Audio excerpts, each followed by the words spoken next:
Okay, we have a question from Pulkit Agrawal, and Pulkit asks, organic link building, according to me, is one of the most difficult tasks for SEOs.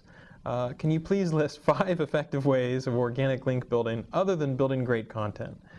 Well, I think that's kind of a false dichotomy because you do want to build great content, and building great content is often what brings you those links. So I'm not going to say, oh, I'm going to leave out all the ways of getting good links that involve having good content. I'm just going to talk about a few of the ways, and I don't know whether it's 5 or more or less of thinking of getting good organic links. First and foremost, I'll start with the worst one, which is controversy.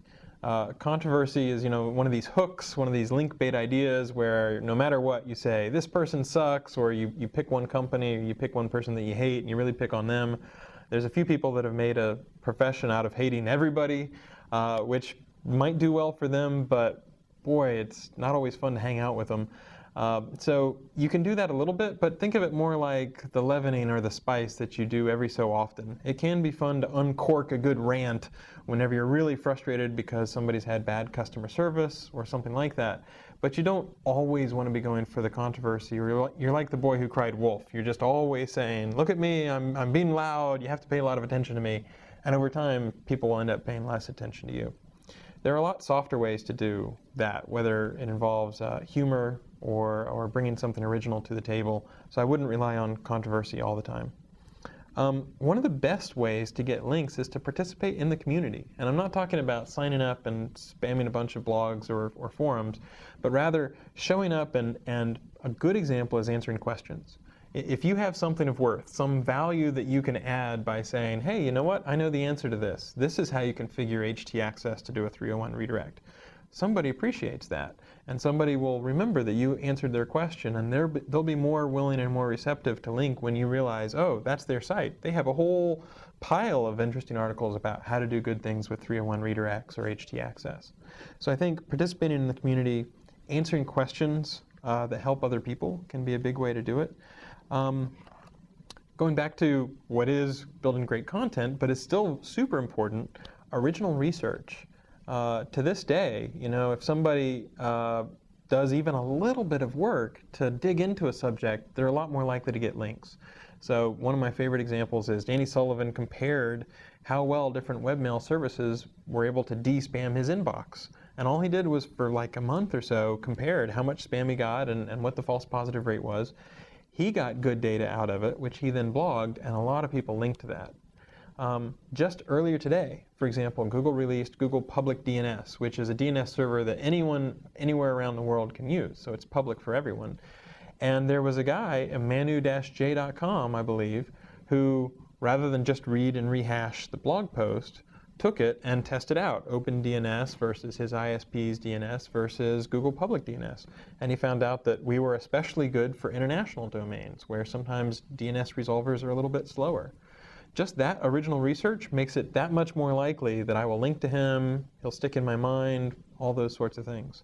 So original research can really make a big difference.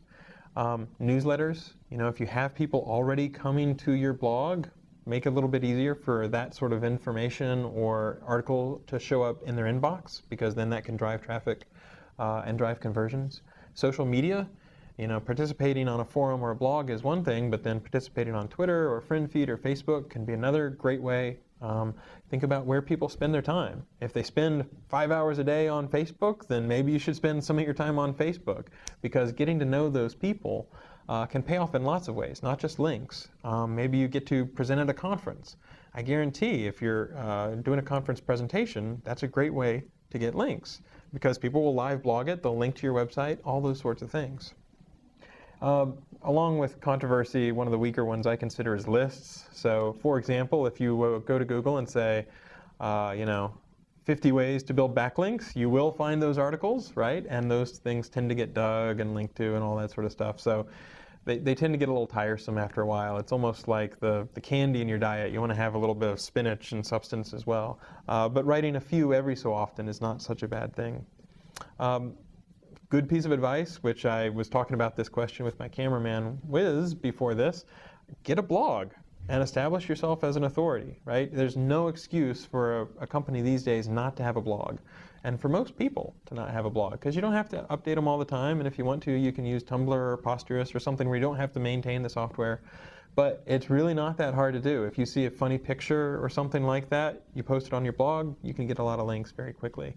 More likely, you'll probably use your blog to establish yourself. It's your online business card, your profile, and you can use that to project how you want to be on the internet. So just building that up as a resource of good articles. Another good example is how-tos and tutorials. So I recently, a while ago, had to figure out how to change the default printer in Firefox on Linux. And when I was done, I said, okay, I'm going to write down those steps so that I can remember it, but more importantly, the people searching for it can remember it. And even if you don't get a ton of links to that post, sometimes you don't need a ton of links. Sometimes that long tail content is enough where the other people who are searching for it will find you, even if you only have 2 or 3 links to it. So it's not always about links. It can sometimes be about having a resource that nobody else in the world has. Talking about resources, another thing you can do is run a service that people find really useful, or even make a product and release it for free, or give it to the community. So a Firefox extension or a Chrome extension, something that improves your Apache experience or makes things easier for WordPress plugins, stuff like that. Services are good because people will come to you to try things out, but open source is also fantastic because then people can download it. They're grateful that they got something for free. So you can do the work once, and then lots of people downstream can be grateful, and some of those people will link to you. Another good piece of advice, try to make sure that your site has good site architecture. You'd be amazed at how many people don't handle things like, can my site be crawled? Can my site URLs be bookmarked? And so can Google get to all the pages on my site? You might think it sounds remedial, but you'd be amazed at how many websites mess that up. So make it easy to link to your site or to individual pieces of content on your site, like individual blog posts. That's almost everything on my list, but I'll make one final one, which is make a few videos.